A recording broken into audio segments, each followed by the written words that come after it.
gives me great pleasure now to sort of frame and introduce our last of these wisdom conversations for the day. And for those of you who weren't here this morning, I have mentioned a couple of times that we've used this framing a wisdom conversation because one of the values in our Women's Climate Congress value statement is we are, I've forgotten how it goes, I'm going to check my notes.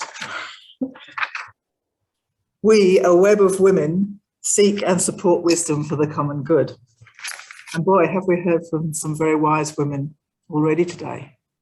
And just before I go on, I'd like to acknowledge that we're meeting on the unceded land of First Nations people, and their sovereignty has never been ceded. And I'm here in Canberra on Ngambri and Ngunnawal country, and it was a huge privilege that we had Matilda House here first thing this morning to give us a welcome to country, and she gave us a little beautiful smoking ceremony outside where I am here at the Australian Centre for Christianity and Culture. And yeah, and we pay deep respects to elders past, present and emerging. So when we were thinking about this National Congress of Women, which we thought was going to be a 3-day face-to-face event, we had a sort of big vision that the theme was, how can women rising change the national conversation on climate action and related environmental issues to stabilise the future for younger generations? So during our previous sessions, we have explored why this is a time that calls for women's voices and leadership, and what women feel about the unfolding climate emergency, really feel, and their ability to contribute to the decisions being made within our political systems. So in this session, we're going to consider what steps we can take right now to make the changes needed towards gender collaborative, earth-centred approaches to climate and environmental action. What can we do together as women to weave the threads together across our various sectors and activities to make the change to our governance systems that we collectively long for?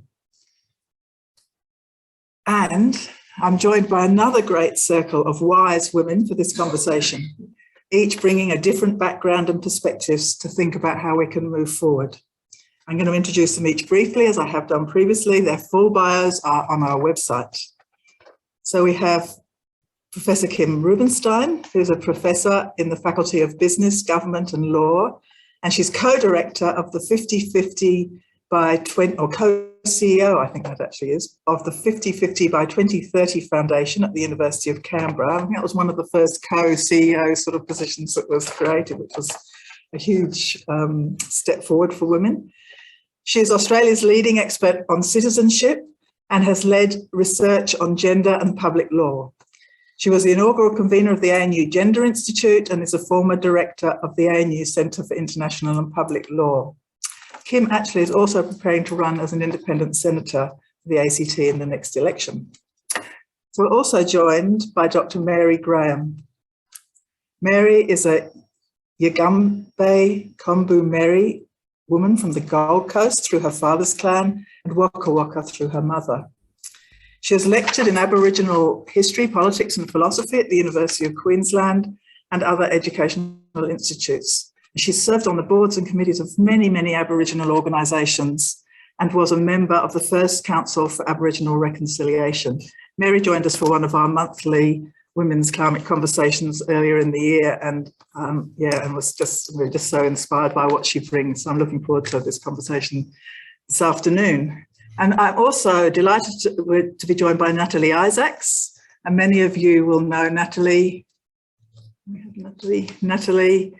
as the founder of 1 Million Women, a global movement of women and girls who take practical action to fight dangerous climate change by changing the way they live. Under her leadership, 1 Million Women has grown from scratch, from nothing, into a movement of over 1 million women internationally. Her first book, Every Woman's Guide to Saving the Planet, has been published in Australia, the UK and the US.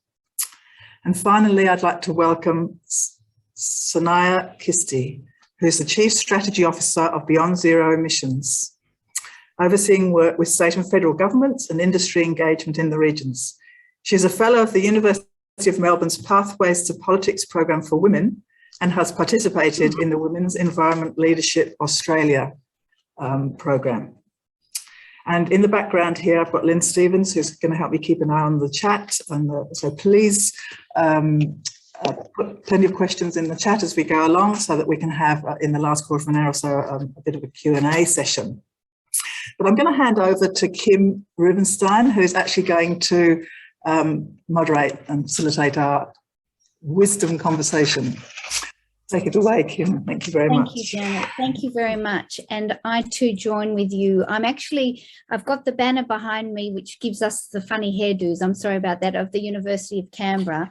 But I'm actually sitting in Melbourne today in the city of Stonington on Bunwarang country, and I pay my respects to their elders, past, present and emerging. And I think it's really important for all of us to ground ourselves always in country, both as human beings deeply connected to our environment, which is, of course, what is motivating our focus today on the safety and future of our environment, but as a profound and important step and statement of reconciliation in recognising the traditional owners. And I think those two acts themselves guide us in our values in what we're talking about today and should guide us in every step along the way.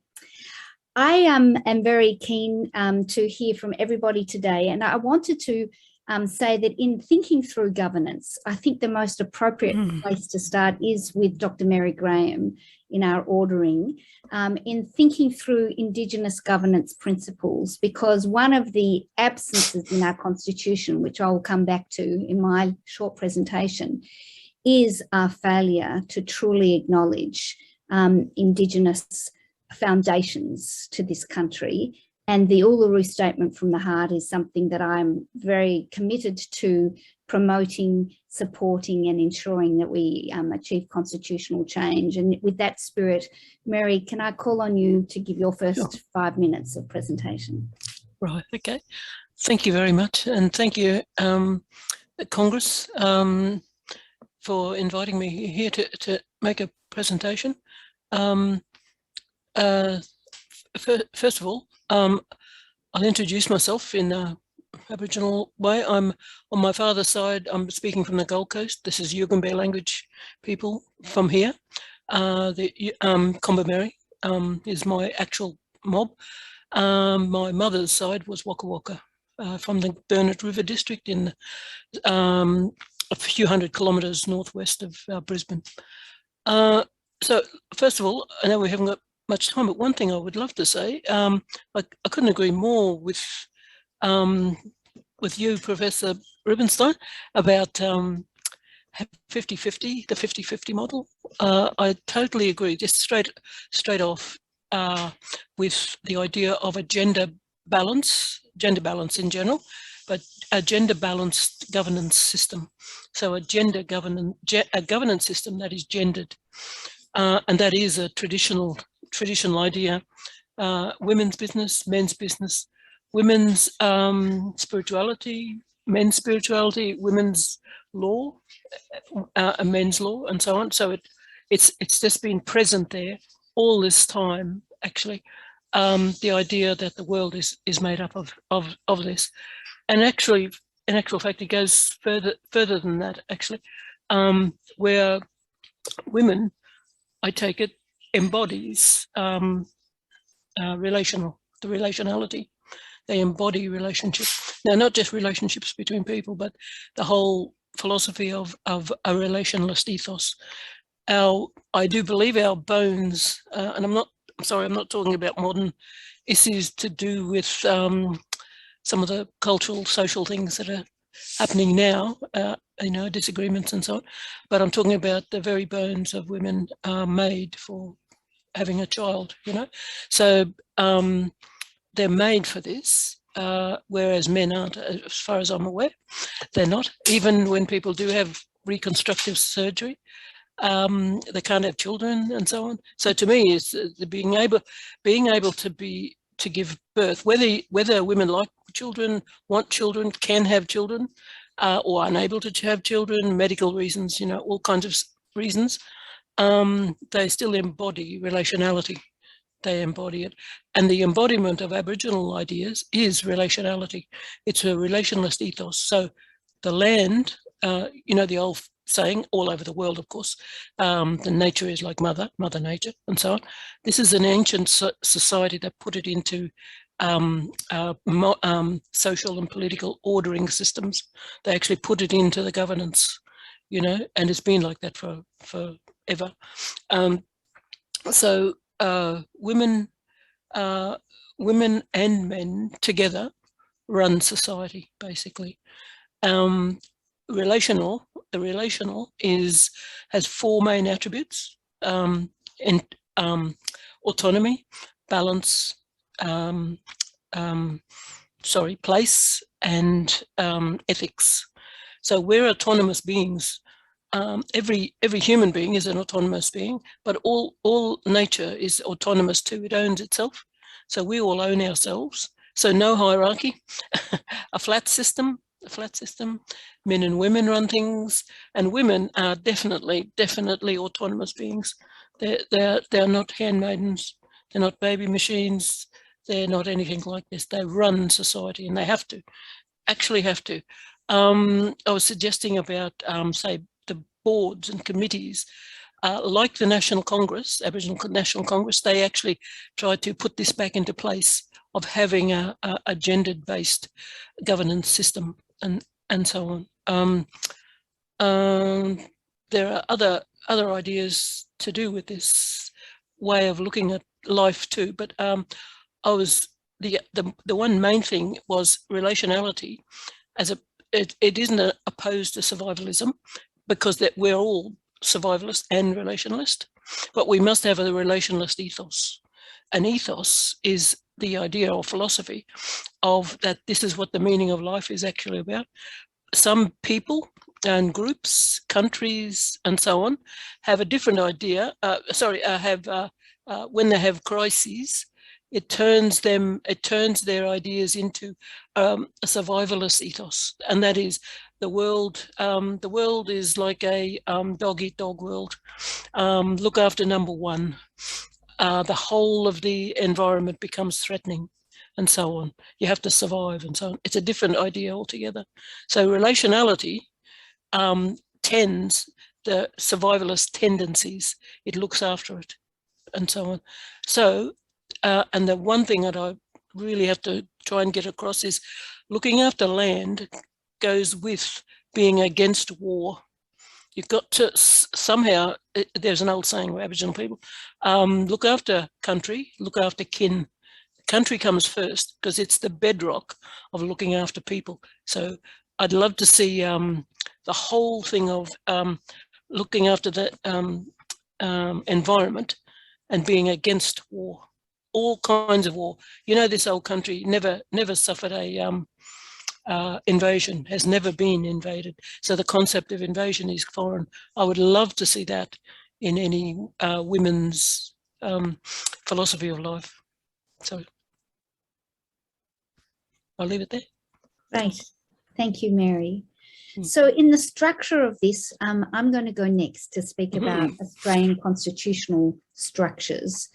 And then my plan is to welcome Natalie to follow in terms of the work that you've been doing, Natalie, on a sort of global scale, and the questions to do with women's action on climate change. And then the last speaker will be Sanaya in terms of the work that she's been wonderfully leading on transitioning to net zero. But in the theme of governance structures and how we all as women here in Australia can think more positively about the way we can impact governance and act as active citizens. My work really for the last 25 years has been thinking through how those legal foundational structures influence and ripple through to everyday life. And in some ways, today's conference coinciding with Kate Jenkins' report that she's just handed down to Parliament on Parliament being a safe and equal workplace, I think brings out very similar themes to creating deliberative environments that build on Mary's points of relationality, of support for other human beings, of engaging in expert evidence that benefits the whole nation, rather than us acting in our camps or acting in teams, seeking to beat the other in order to maintain and exercise power. And rather than creating a structure where power is over others, that power should be exercised in order to support all of us. All of us, yes. And in many ways, our constitutional structure could be relied on to promote that if you think of our federal system. So one of the motivations for creating a national federal parliament was that prior to 1901, when the British had colonised Australia, it had been in different territories or colonies, which of course we now know as the states. And each of those governors of each of those states realised that they needed to cooperate with one another to better harmonise policy. Now, in some ways, that reflects on some of the policies that we do not take much pride in today, such as the White Australia policy. They recognised that if each of the different states had, or colonies had, different rules, then once someone was in the country, then they could travel around the rest of the country. So they needed uniform laws. And similarly with economics and commerce, those were the sort of nation building issues of the time.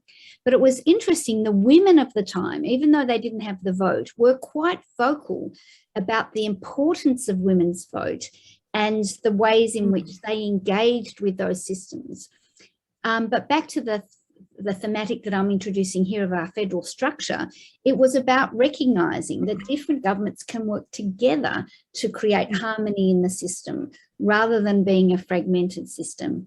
Now, we're seeing some challenges in relation to that over the last 1.5 to 2 years with COVID and the ways in which we have fragmented again as a country. But I think it all speaks to the fact that our constitution has not been updated to better reflect the aspects of modern Australia that we should be affirming in our governance structures.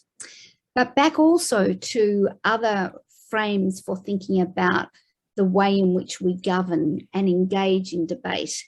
One of the comments of the former Justice Elizabeth Evatt, who has been a trailblazer as a lawyer in Australia, when reflecting on the drafting of the Constitution and the placing of the capital city in Canberra, which is now my home normally, she remarked, you could clearly see that women were not part of the drafting of the Constitution because of the agreement between Melbourne and Sydney and the rivalry between Melbourne and Sydney as to where the capital city would be. So to placate each of those representatives, the agreement was that the capital city would have to be at least 100 miles away from Sydney so that the Melburnians weren't distressed. Now, as Elizabeth Evatt said, any person who was balancing home and family duties with representation in Parliament would have recognised immediately how difficult it would be to balance those loads if your workplace was at least 100 miles away from where you live. And I think, again, we can see that the way the models and structures of our Parliament have been set up have been such that they're preference people who have been able to focus only on their parliamentary responsibilities and not lead balanced lives where their judgment is influenced by other aspects of their identity rather than being politicians. And so some of my work has been seeking to rethink the way we operate and operationalise our representation. And one of those is the idea of co-leadership or code representation. So we have been modelling in the 50/50 by 2030 Foundation the idea of sharing language. Sorry, someone's mute button is not on. But we've been modelling that. But it is something that we could actually seriously think of in our Parliament, of two people representing a particular electorate, shared notions of power, which would really be a way of thinking through changing notions of responsibility and representation in our Parliament. And the third aspect that I thought would be helpful is thinking through how we can influence our governance structures. And I saw some of the chat model before in relation to enabling more people to be engaged in policy. And that, I think, comes down to the breaking down in some ways of the hurdles that the party system have created. Now, parties are an important part have been an important part of our electoral history, but I think we can all agree that the structures that were set up in those parties, not unlike the structures that were set up in Parliament itself, were set up by largely white males whose life experience was not diverse enough to really take into account the full needs of the community. And those party structures are also part of what it will be interesting to look more closely at Kate Jenkins' report today about the way party politics has influenced the style of engagement and politicisation in its harshest sense, the adversarial nature of our politics, the very personalised nature of our politics, which is about beating the other, of winning power, as opposed to exercising that power to achieve the best policy possible. And of course, climate change is the perfect example. Climate change action is the perfect example of where we've failed as a nation to move forward, failed to deliberate in an engaged and respectful way to actually move on this urgent need of our time. And finally, I would say, coming back to that federal theme, that we have actually seen some real progress in the states, that the state governments have responded more directly in thinking through renewable options, in thinking through ways of transitioning away from the pressures on our climate, and that we should take heed of that. Now, it saddens me, but yesterday the federal government sought to override, through using its power under the external affairs power under our constitution, sought to override the initiatives of some of those states, agreements that the states, international agreements that the states had entered into.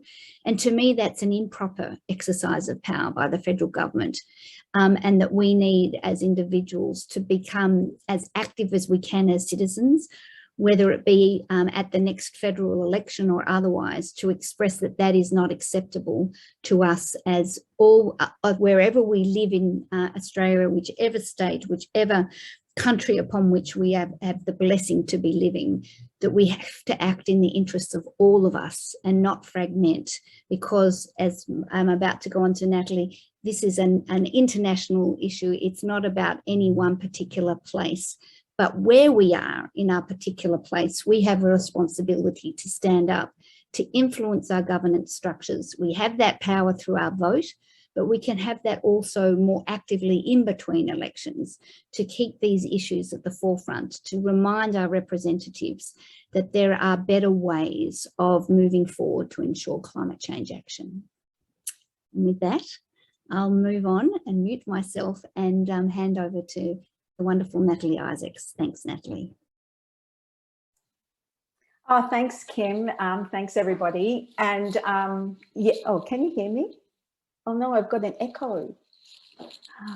Okay, I'll just live with it for the moment.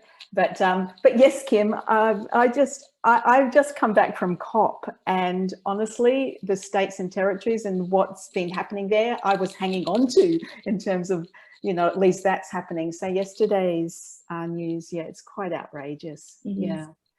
Okay, I am coming from a completely different perspective. It has just been an extraordinary day, Janet. Thank you so much for putting this on. Every session has been amazing. And I'm talking from the other side in terms of how we live climate action. How do we engage women and girls that aren't engaged on this issue yet? How do we bring them in, take them along the road of empowerment? How do we, and it's not just women that aren't engaged yet, but it's a big piece of the work that we do at 1 Million Women. And I thought I was going to say something different right now, but I think from hearing the session this morning, I would like to start with just telling my story, because I think that goes to why a lot of us don't get engaged. And 1 Million Women's focus is about empowering women and girls to live climate action. And a lot of our work is about bringing optimism and determination into what we do, because that is needed so much in this decade. But for many years before I started 1 Million Women, I was a cosmetics manufacturer. I was that for 24 years.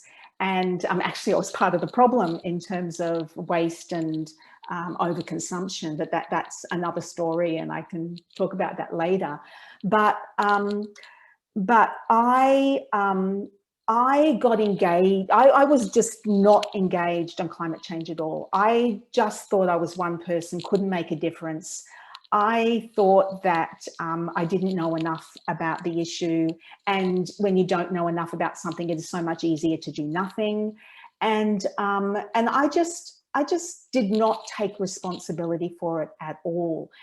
But then I started to do things in my own life. I cut emissions in my own life. And when I saw results, when I did one thing and saw a result, I actually realized that I was powerful. I realized that actually I am part of the solution. I'm not part of the problem. And I actually have to not stop sitting on the fence. And so I went and I literally changed my entire life. I went from the camp of inaction through to totally changing the way that I lived, through to using my vote, and through to starting 1 Million Women. And it was, it was a big thing for me at the time, because I jumped into the unknown. I did not know anything about climate change. I didn't. I was learning as I was going. I didn't know climate policy. I didn't even know who the Environment Minister was. I had to Google who WWF were. And so I came from a place of not knowing much at all. And I went through these feelings of, can I do this? Am I capable? How can I be a leader when I'm not a climate scientist? I'm an imposter. And they're overwhelming feelings. And so many of us as women feel those things, that we just don't know enough about something, so we don't jump in. And so, Kathy McGowan said, she said to me, and I'm sure she says this to everybody, but we have to use our courage muscle. And I think that for anyone on this, in this Congress, who is feeling that way, that you don't know enough, or it's scary, or it's the unknown, I'm saying jump in, because honestly, it's not that bad. And all those feelings of being overwhelmed, you actually, it isn't as bad as you think. And when you have the support of other women, and not just women, like for me, women and men truly wanting to create 1 million women and truly lifting me up, it really is that collective power. Kim, you're going to have to do this with me, because I will just keep talking. So just 2 more minutes. 2 more minutes. Anyway, so I can talk about more of this later, but there's no doubt we have to halve our emissions by 2030. That is absolute. But we need to build a new world in the process. And this new world needs to be kinder and more compassionate. And that is what everybody's been talking about today. And as a collective, as individuals and as a collective, we need to build that world, and we need to start. We're all in it, and we're doing it now.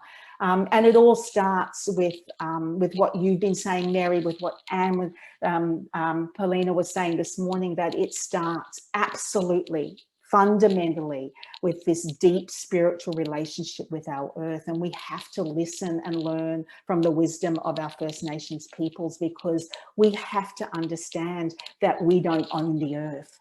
And we need to drink everything in that Mary and Paulina has said today and take that into the way that we live. And I haven't got time to go through all the rest, I'll do it, but we need to be fiercely optimistic. We need to use our economic power as women. We need to, and we need to get politically engaged, and that's from a community level. Yes, so that's all I'll say now, but I'll talk more later. Yes, we're going to have some more discussion amongst us, so I'm sure those other things will be able to come out then, Natalie. Thank you. All right, Sanaya, I think we move on to you with some examples of the work that you're doing. Yeah, thanks, Kim. I feel very lucky that I actually get to kind of wrap up the opening, because I feel like I've got parts to kind of draw on from all three of you wonderful speakers. I'd just like to start by acknowledging that I'm on the lands of the Wurundjeri Woi-wurrung people, and I pay my respects to elders past and present, and acknowledge that sovereignty was never ceded. But a lot of Beyond Zero Emissions work is also on regional lands, and we work very closely with industry, particularly on the lands of the Worimi, Awabakal and Wonnarua people, as well as the Bayali, Gurang, and Tarablang Bunda people. So I think it's kind of helpful to pick up on what Natalie was talking about the kind of individual power that we have, but also what Professor Rubenstein was saying, and Dr. Graham, around the kind of governance and systems level action that we can take. And at Beyond Zero Emissions, we really, really want to focus on the systems level change, because that's where we can get the scale and the pace that is required to get to that really harsh emissions reduction that we need to get to by 2030. So we believe that the way to approach that is through a really, really strong collaborative approach. And it's building on what Dr. Graham was talking about in terms of relational practice, and making sure that we're putting that into our work. So we make sure that we are working with movement partners, as well as people outside of the movement, from industry and communities and with government. And our CEO has a saying that if we're competing, we're playing the wrong game. And I think that that really goes here, because there's a finite amount of resources and we all have shared goals. So what is the best way to achieve them? It is to work together to achieve them. So that's what we really focus on at Beyond Zero Emissions. And what we've found, particularly in the past year, is that it's not just within the movement that that's happening, and it is happening really strongly within the movement. I think it is a great credit and really leading to a lot of impact, but it's happening outside. So we're talking to major industry players like BlueScope Steel, which are publicly saying, actually, the way to get to green steel is by really making sure that we're collaborating with the rest of industry. And we've seen that kind of approach before. So a really great example is in the Hunter Valley. The coal network actually got together to think about what its shared infrastructure was going to look like to improve efficiency across the industry. So it's not like this hasn't happened before. And the scale that we need to transition the economy to a zero emissions economy requires that kind of collaboration across government, industry, community. And my favorite example, most recently, is actually the First Nations Clean Energy Network, which launched last week or the week before. And I wanted to mention that here because it's a really wonderful collaboration. And the network is designed to make sure that they can support communities to lead the development of clean energy projects in communities, and really make sure that they're doing that in partnership with industry so that communities can benefit and directly benefit from reliable access to energy, but also the economic benefits that come from the scale of those kinds of projects. So I think that is a really great example that we can take from what's happening in the energy space, and thinking about how we can bring forward that change that Natalie is talking about for a kind of world that is actually thinking about the people that should be benefiting from these types of projects.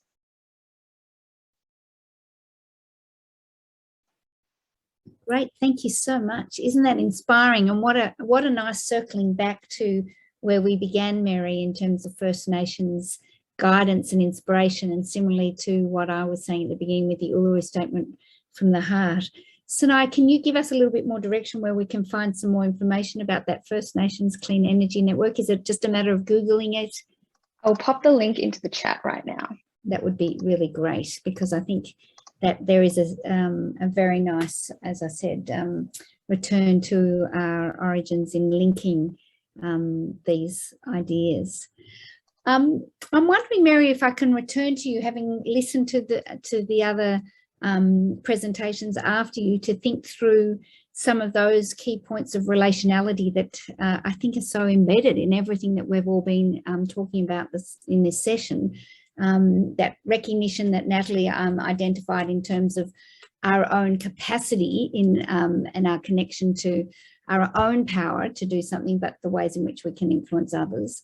And my sort of thinking through it in a more governance political sense, whether it gives you any further aspects that you'd like to raise from your original contribution. And you might need to take off your mute, Mary. That's a good idea. Well, I would like to go back to what you were talking about also.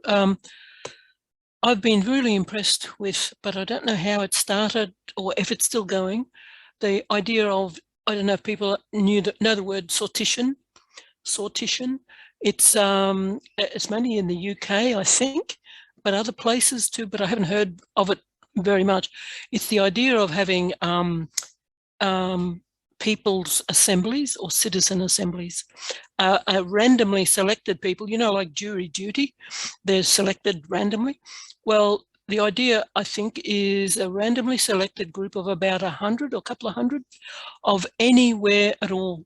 You know, anything like, you know, what somebody mentioned, the divide, the urban and country divide, you know, something that covers, something that goes across divides.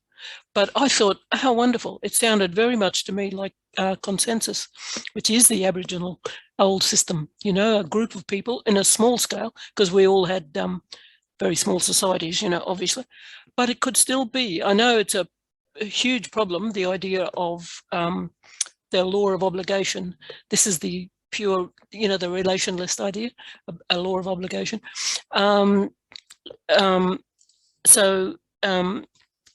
If you had that kind of idea coming up, springing up, I don't know if it's getting more popular, but I was so impressed and hopeful. I thought, because, and people might not agree with this, but people have become a little bit skeptical about democracy. Really, democracy? I mean, will it save the country and the land? And you know what I mean? Because we're allowed to be democratic once every 3 or 4 years or something, but the rest of the time, everybody knows who runs society.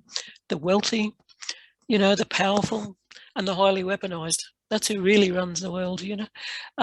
So somehow, if people could take back their power, this idea, what I was talking about before, authority and power, there's this balance between the two. That's one thing, a unique thing that Aboriginal people did. They, instead of conflating the two, they separated them. They separated authority, knowledgeable people, and power was always in the hands of the people. You know, the old saying about power to the people or power for the people. Well, this is an ancient system that put that into place, actually, really. So I reckon it's something that women could easily do, because we're bent like that. We have that bent, you know. I know, I don't know if WILF is still going, you know, a women's organisation, WILF. I don't know, I haven't heard very much about them, but I know they were, that would be wonderful if that could be more, you know, I don't know, in public. And what you were saying about a million women, yeah, it's already ready-made there. Do you know what I mean? It's there. It's sort of, but that's why I don't want to talk about war, but I reckon we have to be against that kind of domination of the land and domination of women, do you know? And of course, along with imperialism and colonialism, it was always a domination and death, of course, against the previous owners of different countries, you know, but somehow we have to tackle those things on an equal basis. And I reckon women would be fantastic about that. I'm not quite sure if it's across the country, but here in our area, the sun is female and the moon is male, you know, that means women are fearless. We have to get back that fearlessness, really fierce, if you know what I mean. I'm not talking about being bloody, you know, but tough. I always think of my mother as being a real Aboriginal mother. She was very kind-hearted, loving, and generous and tough. She was a tough mother, you know, very strict. But I reckon all women could be exactly easily like that, you know. And I sometimes hear that whenever I've heard domestic violence stuff, some people who have been, you know, victims, they'll say it in such a way that their bodies, their whole self has been invaded. Do you know what I mean? And it's true, isn't it? You know, so just put that on a global level. That has got to stop. That has really got to stop. You know. But yes, the governance. Oh, look, I think that's wonderful. That to me, it's a flat society. It takes it away from the hierarchy, where it's mainly men, as we know. It's mainly men at the top, and a group of men. You know, and that means a genuine, authentic meritocracy system has to come into place too. It'll come in, even if we're not intending it, it'll come in with that sort of system, I believe. Kim? Yeah. Yes, great, fantastic. There's Hmm. so many wonderful themes in there, Mary. Can I pick up on one of them, that notion of deliberative democracy and the interventions? At the University of Canberra, there's a Centre for Deliberative Democracy, and they run various deliberations over different public policy issues. And I think that there was a point earlier when Julia Gillard was Prime Minister where she had also talked about the possibility of doing some of those, and the politics of the time didn't support it. But I think that there is a growing consciousness by our citizenry that our parliamentary frameworks are not doing a good enough job in representing the breadth of interest in our society. Yes. And perhaps one of the issues, again, coming back to what I was introducing, is what can we do to change our parliamentary structures to enable more diversity of representation? Because if we did have that greater diversity of representation, and I think it's a point that also, as one of the people in the chat highlighted when I referred to Kate Jenkins' report today, it's something that's in Kate Jenkins' report about Parliament being a safer and equal workplace, is if we actually had the diversity of representation that better reflected the lived experience of our community, then you should, in a sort of greater way from the deliberative democracy idea, and that's what our Parliament should be. It should be drawing together people from a range of different backgrounds and enabling and supporting that. Yes.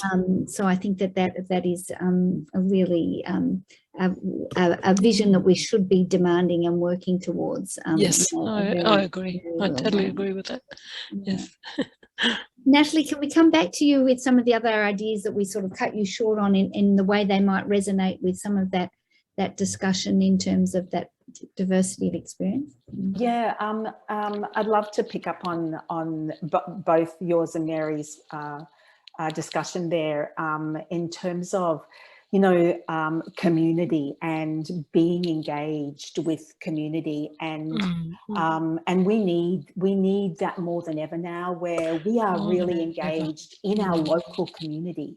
And I think COVID has also really, you know, stripped that bare to show us how critically important our local community is. And I actually thought I was an engaged member of my community. You know, my school's at the bottom of the street, Saturday morning sport, I support the local restaurant and the hairdresser, and you know, I really thought, and some of my closest friends live here, but I realized that I was not supporting my community with intent. And I think that's really important, that we need to be really engaged citizens. We need to be engaged citizens of our planet, but we need to be engaged citizens of our community. We need to be politically engaged. Yes. We need to know what grassroots movements are happening, communities are happening, that hold politicians accountable for their climate action. And we need to step into that space and be a voice. And this you know, this idea of this flat society, I see that happening with grassroots community. Yes. Because, you know, there's this shared vision, there's collaboration. It's a different conversation. People are concerned for each other, for the place that they live, for equity, for fairness. It's a support network. Yes. It helps us all, and as women, it helps us step into spaces that we may not you know, normally go in. You know, Mary, it's that fearlessness that we can step into and feel that we're being supported. And I think that I am seeing, you know, as founder of 1 Million Women, I'm seeing this everywhere. I'm seeing women step into this, you know, into grassroots communities, finding their voice with a much more inclusive and consultative approach, bringing unique leaderships to the table, the women not interested in the patriarchal hierarchical leadership, you know, model, but women who are only interested in the bigger goal of saving the planet, you know, and saving Earth for all of us. Exactly. You know, that's what's at stake. I was going to say, I don't think there is any real, well, it's not that I'm against it, but theorizing about feminism and so on. I'm a great believer in just do it. Just do it. That's it. Don't write endless papers about it. Although I do write papers, but you know, you don't have to do it all the time. But you know, just actually, you know, any like committee and board and any kind of, well, parliament, as you're saying, Kim. I would love to see parliament made up of half men, half women. Do you know what I mean? Really, you know, and dual chairs everywhere. Absolutely. That was the old idea of the National Congress, you see, National Congress of Indigenous People. Actually, they were going regenerative, actually, regenerating old ways. See, not going back totally, but you know, just especially governance has to be remade. A really tangible example of this, I think, the climate movement itself is largely made up of women. Like it is in terms of staff, volunteers, leadership even is, you know, you get to the senior leadership and you still have the same kind of gender balance problems. But at BZE is a great example of actually our senior leadership team is 75% women. And I think it really does bring a focus on that approach of, well, we have the same aims. Why aren't we working together to achieve them? We don't want to duplicate your work. That's right. That's exactly right. Yeah. And I mean, I'm going to give a plug for Michaela Rising up here where I live, because, you know, I have watched two remarkable women, you know, jump into the space up here and create this amazing movement, Michaela Rising, and it's out of the Voices of movement from you know, from Kathy McGowan, you know, the template that Zali spectacularly won on, but when I speak to both these wonderful women, you know, that they were saying, we were waiting, you know, they got angry, our government disappointed them, but they were waiting for someone to step up and someone to step in. And then they thought, well, maybe we have to step up and step in. And when they did, the conversation changed, and now it's you know, it's a movement growing. That's wonderful. I pick up one of the chat comments from Shenna about how do we foster the move to flat structures and support for citizen assemblies. And I do think actually that Natalie's point there might be part of that pathway to that flattening.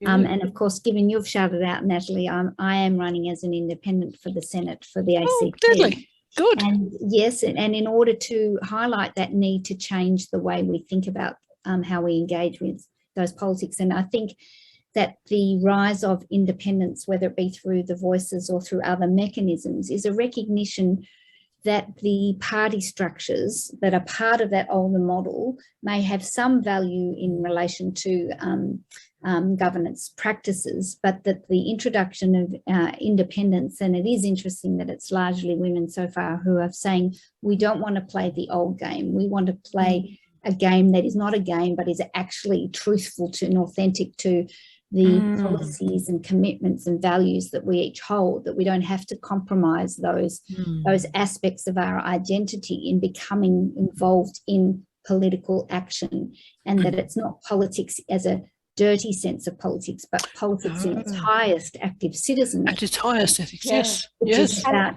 yes. That's exactly sorry, I right. cut you off. But I find that so exhilarating, you know, genuinely people like, we want our politicians to genuinely, you know, respond to the needs of their constituents. And yes. And What is so difficult about that? Yes, yeah, and I think in that another point which is relevant is that there may be, I mean, our constituencies, all of us, are not always going to be uniform in an approach, although I think there is an overwhelming commitment to climate change action. But even in the ways in which we do these things, I think the other thing is about changing the nature of civility in public discourse, which is something that I mentioned earlier. Yes. And that is that we have to be able to accept that there may be differing points of view, but that we don't then label those people as other and people that we're not going to engage in again because of their differences, but rather on every issue that we should come back to each individual and to really listen to what it is that they're saying, and listen deeply to what is it that's motivating them in their position.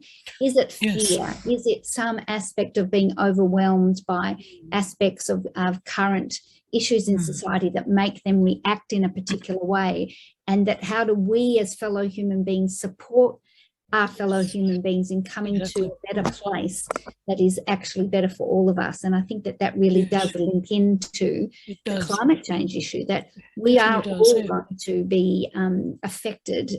There's just no question about that. We might have different views, but we have to be respectful of one another in the way that we represent each other. We have to bring kindness and compassion into, and the love of earth into everything we do. Could I suggest, well, not suggest, but the one thing we did have, Aboriginal people right across the whole country. You've seen an Aboriginal language map. Everybody's familiar kind of with it when you see that. Well, there's no central body. There was never any central group that dominated everybody else. They're all interdependent, and it's multipolarity actually in one country. This is a big international relations kind of discussion at the moment. Some countries want to be multipolar rather than having a unipolar thing, you know.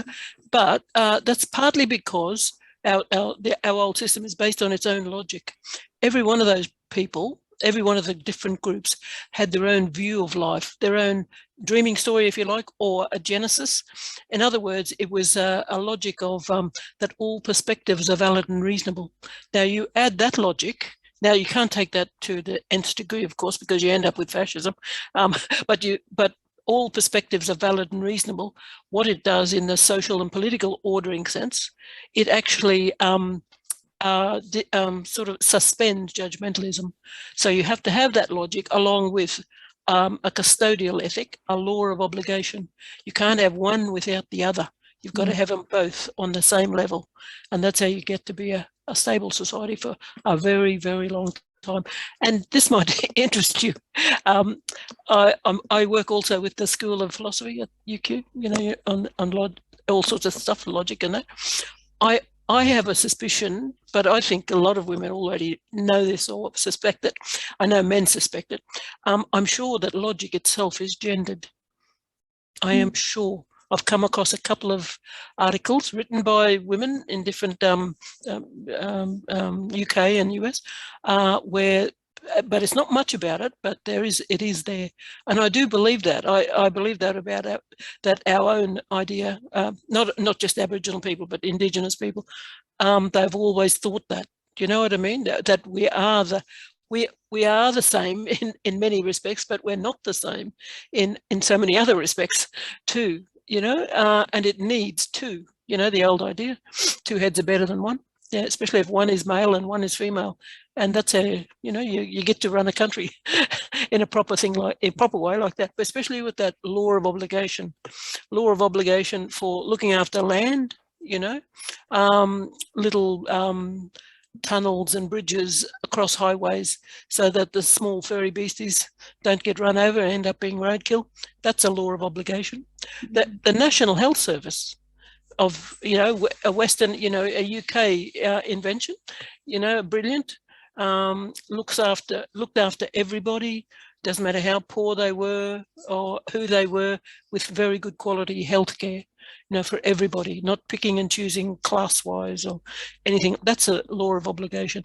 So, you know what I mean? Women running things, I reckon they'd be putting the law of obligation naturally, without even calling it that, but naturally into place, Anyway, yeah. I think that's quite a profound contribution to start winding up our session. I think we've just got a couple more minutes, and maybe to follow your final words, Mary, just to add there that what I think you're reminding us of is that we're all, both individuals, all of us are each individuals, but part of community. And that's that's the human condition, isn't it? That we have to be thoughtful about our own experiences and be shaped, obviously, by our own experiences. But if we don't then think relationally in terms of how we connect to our fellow human beings in the earth and how we each operate, recognizing that difference in others, we are not going to really progress. And if we can and bring that truth into our political frameworks, then we must demand diversity of participation so that we get the best of that diverse experience, whether it be because of the way we've been normalized, the sort of conditioning of society, or whether it be from other aspects of our identity. But at least by having diversity, we can see outside of our own experience, use it to contribute, but also benefit from others' experience to develop better policy, not only on climate change, of course, but on everything that really impacts us so profoundly. Natalie, do you want to finish off with a couple of points too before I move to Simone? Well, do you mind if I take this moment, because Janet, I think, Janet, after this you're going to show the 1 Million Women Anthem, is that, or it's a little bit later? I was just going to quickly tell you the story behind that. Just are you showing it, or? Yeah, showing it. I'll just quickly tell you. You're on mute, Janet, so we can't. We're showing it. I was just going to say, we're showing it in about 50 minutes or so, right at the very end. Yeah, but you go for it. Yeah. I'll go for it because it really means a lot to us, this anthem. We created it ahead of the Paris COP in 2015, and we wanted to talk about that only climate action gives us climate hope, and we wanted to do it through the power of music and the storytelling through music. And so we created this beautiful anthem. You'll all know the words and you'll all be tapping your feet as it's on. But we took this anthem to the COP and we played it on Gender Day in the plenary sessions, and we had women singing and dancing, and it's from women for women, for everybody, and it is the story of climate action gives us climate hope, and it got 3 million views. So that's the story of the anthem. Oh, that's wonderful. Could I? Oh, sorry, Sanaya. The one thing I've forgotten. Well, I'm sure it's been already spoken about, but economics.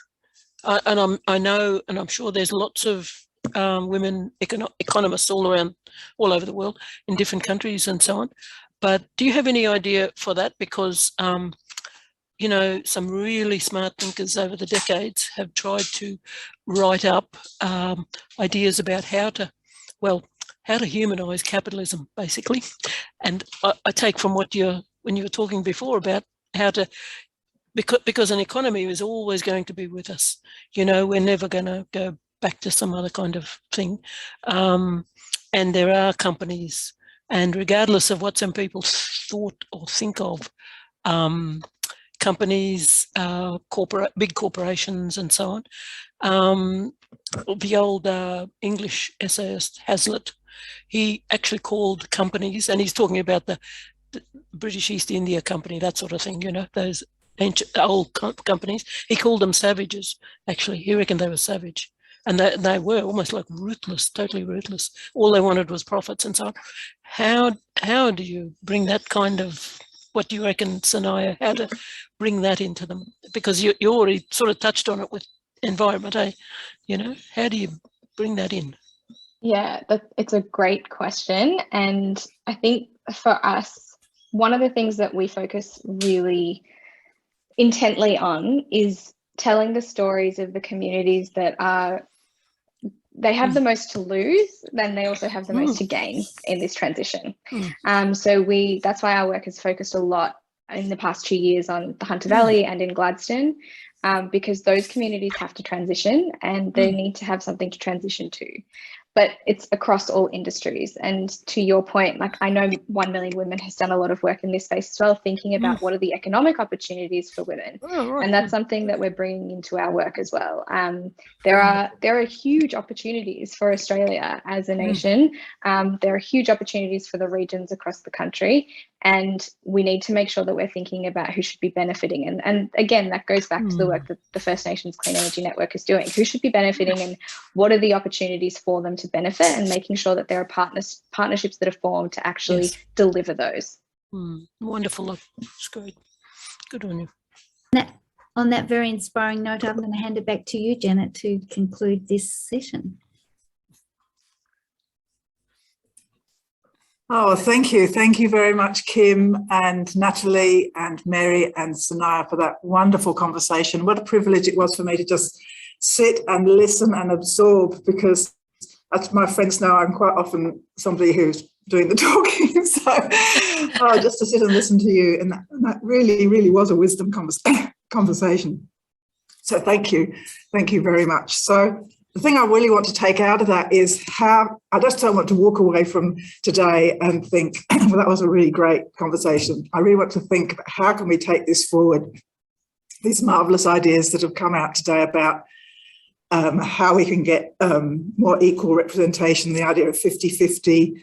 Can we take that forward? I mean, we've got quite a lot of local, excuse me, can I get that? We've got quite a lot of local council people and local mayors and deputy mayors and things that we have had over the day.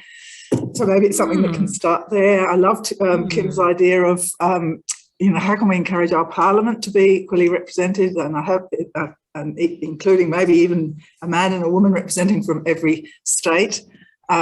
So we need to keep in touch, really. You know, Mary, and we had Ampolina on this morning, and I know that you're leading a wonderful organisation called the Regenerative Songlines Group, talking about these things, taking these messages out to the Australian community in a way that is just absolutely marvellous. And then this morning we also had Alicia, as I mentioned before, with the Women for Election Australia. We know Natalie has got her 1 Million Women organisation, which it has got so many women out there who we can network with, and Sanaya is working right at the coalface, I was going to say, the front line of the transition, and thinking about that. And really, that last conversation you had about business, business is just another area that can benefit from having women thinking, how can we do this differently? You know, like, it's like we can do governance differently, we can do business differently, and bring the kindness and the compassion. Haven't we heard those words such a lot over today as well? Kindness and compassion. It's just marvellous. So thank you. I have difficulty not tearing up at the end of these conversations. It's just quite marvellous. So, I just did want to drop in because Mary mentioned the Women's International League for Peace and Freedom, that's WILF. And I want to give them a special mention because a couple of reasons. One is that we have quite a few of their members online today. Lovely. And the second is that if you were in my session, the very first session this morning, when I mentioned the 1915 International Congress of Women, which was in World War I, when women came to The Hague to try and find a way to put a stop to that terrible war. That was the founding meeting of the Women's International League for Peace and Freedom, and they are actually one of the longest non-government organisations in the world, and they have observer status on the UN. And